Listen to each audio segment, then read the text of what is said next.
Hi and welcome back to Cello from the Beginning. Well, today we are going to combine our bow on the D string and our left hand on the D string. So first of all, a little review. Comfortable bow grip, pinky here, first joint of the first finger here, thumb gently curved, bow on the string, rolled towards you, shoulder down, elbow down, wrist up. Left hand. Curved fingers, making that letter C. Curved thumb, elbow up, shoulder relaxed. And we've got both things ready to play. All right, let me talk about what we're going to do. I'll show you first. We're going to start with all four fingers down on the D. So you can find that, check it with your G. Find that G note. And we're going to play this. Just four Gs, four fourth fingers. Let's try it. 1, 2, ready, play.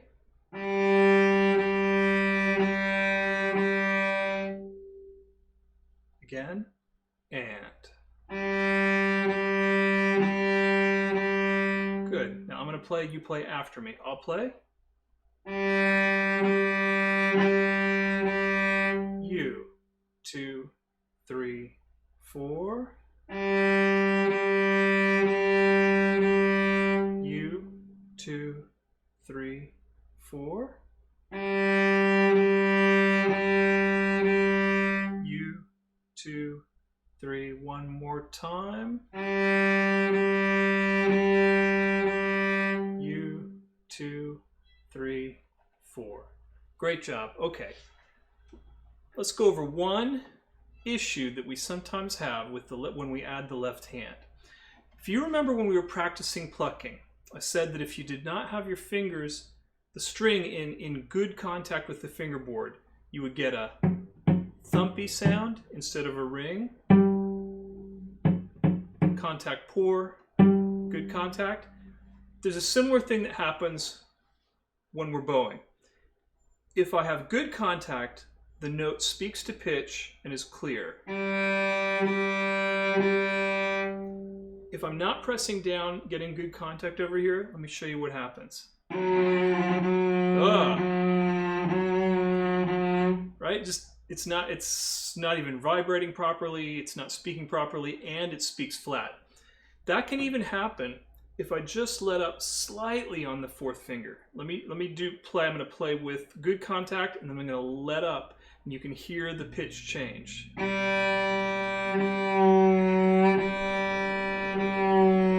it? So if you're getting that sound, it's not speaking to pitch, it's not clear, it almost certainly means you don't have the string, you're not curved around on the tip, pushing the string into the fingerboard. So let's try this one more time. A little bit of fourth finger. Ready, together, 4. Just keep going. Nice quarter notes. Everything relaxed. Smooth bow.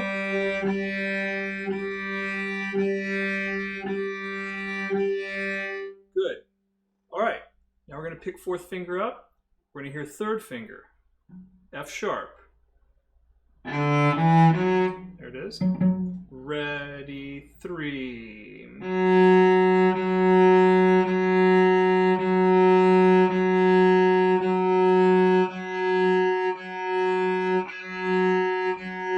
How's it sounding? Get a good clear sound? All right, let's try first finger. Our E. Ready, and...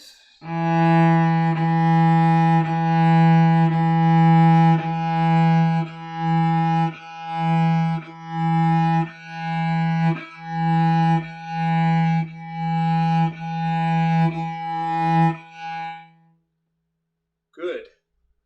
Practice those, each note. When you're comfortable with that, come back and we'll go on with the next exercise. All right, you should have good strong fingers, getting a good clear sound, comfortable bowing. We're going to start stringing some notes together. Let's try this. Let's start with all 4 fingers down. We're going to play 4 of the 4th finger G. Go to 3rd finger, F sharp, 4 of those. E, 1st finger, then D, open. So 4 of each note, descending this little scale. So starting with 4th finger at that comfortable tempo. 1, 2, ready, and 4, 3,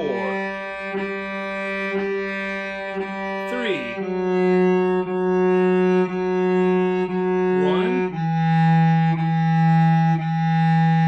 open.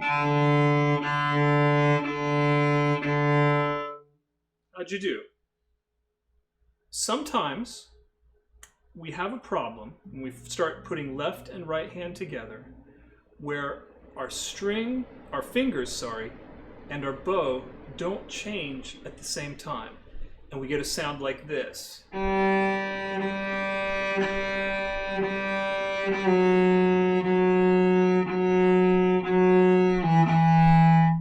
did you hear that? That's happening because I didn't time the change of finger and the change of bow together. It's very similar to what we worked on in the last lesson with the pivot, where this right hand move, the side to side and the pivot have to happen at the same time. This is a left hand, right hand coordination where the change has to happen just at the moment I'm changing the bow. If you're having trouble with that, do just what we did in the last lesson. Add a little break. Break. Break. Break. So you're actually stopping the bow, changing the finger, right? Then shorten the break.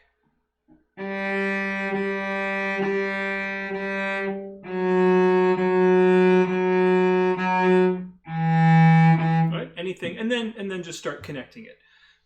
So that'll solve that problem. It's just a left hand, right hand thing that we all have to work through. Happens on every instrument, every string instrument. Okay, so if you're comfortable in groups of 4, we're going to move to groups of 2.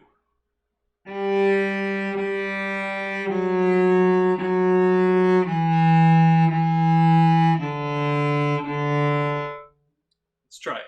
2 G's, 2 F's, 2 E's, 2 D's. Ready, and 4, 3, 1, D. Now, I want to see if we can loop this. That means getting back to all 4 fingers down after we play the open D. So 4, 3,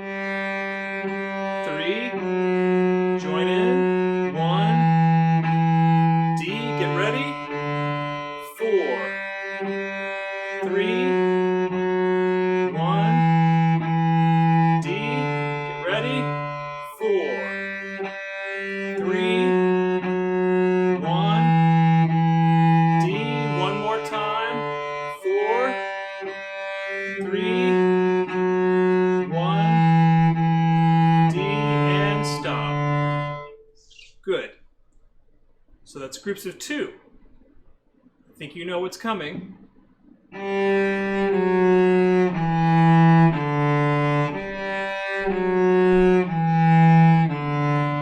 Don't move on till you're ready. Comfortable with 4? Comfortable with 2? You can do groups of 3 in between, like a waltz.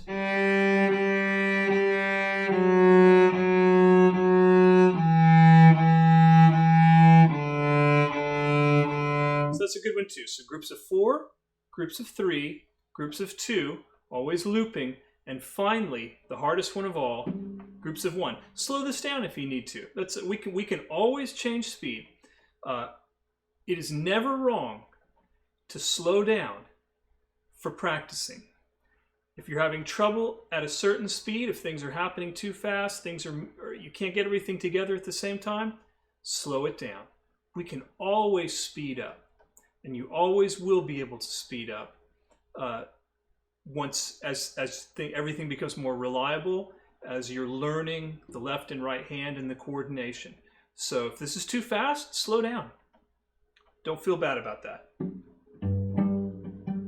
So I'm going to slow this down, and we'll do single notes. So about like this speed.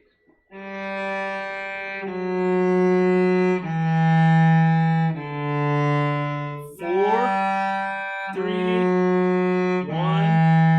D.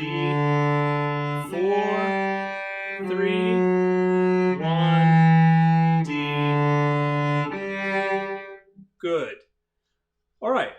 We've been starting all fingers down and going down the scale. Now we want to reverse that. We want to start from the open string and come up the scale. But remember, before we do that, we have to find our hand position. Check that first finger. Let it come up. Use thumb to keep my place. And then I'm ready to play. If I just am I just out here? Uh-oh, where's the note? I don't know. So we'll check it first. Check all 4 notes if you want.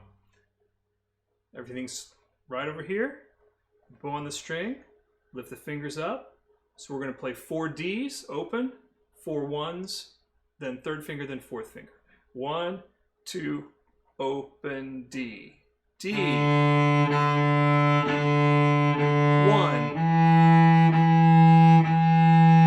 3. 4. Let's go back to D. D.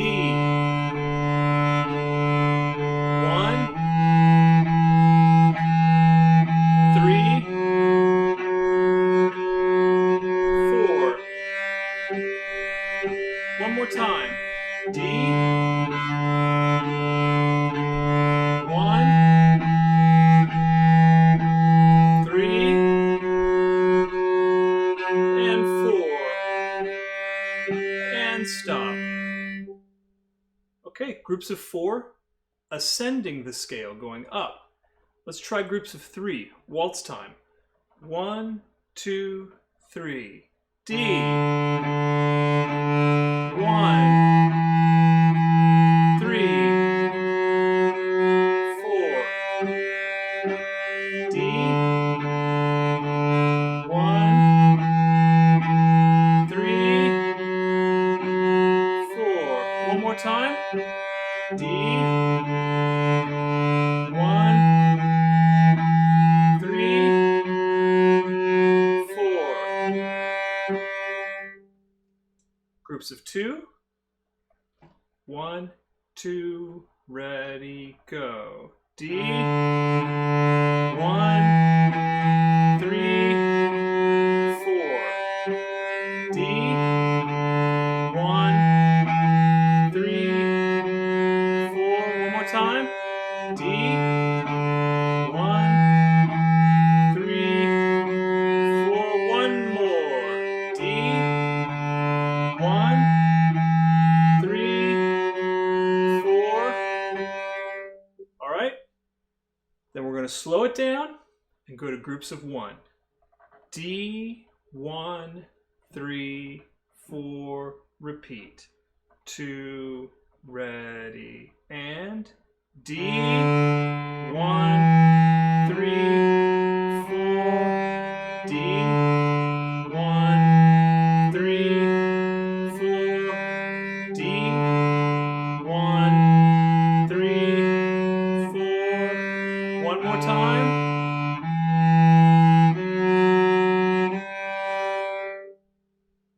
Okay, this is good stuff to practice. So descending, starting with 4th finger, working your way down to open.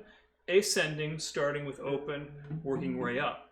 If you get comfortable with those, start adding your own patterns. Obviously, we've got 4 notes here, so there's a lot of patterns we can do, and I'll give you some exercises going forward, but you can start making these up yourself. Instead of always doing stepwise motion, you could start doing some intervals. You could do like D, 4, D,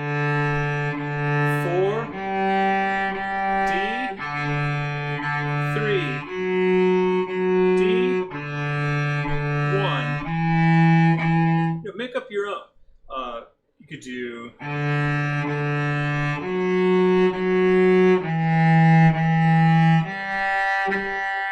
any combination is going to be good for you right now. Anything you practice is going to be good. Just and even thinking up your own combinations is going to be good for you, and inventing those exercises for yourself. And then later on, we'll see all these notes in writing, and you'll be learning to read the music and read the patterns. But getting these fingers working, getting them working with the bow in this quarter note rhythm, again, really foundational. There's a lot of songs I've played, a lot of, especially cello lines I've played, that's all they are is quarter notes. So playing cello even professionally doesn't necessarily mean we're always going to be playing high, we're always going to be playing fast, maybe playing Jesu joy of man's desiring. Just quarter notes, right? So, at least in the bass line. So practicing left and right hand together on the D string using first, third, fourth finger, and the open string. Next up, we're going to learn our first piece of music. So I look forward to teaching you that in the upcoming next couple of lessons.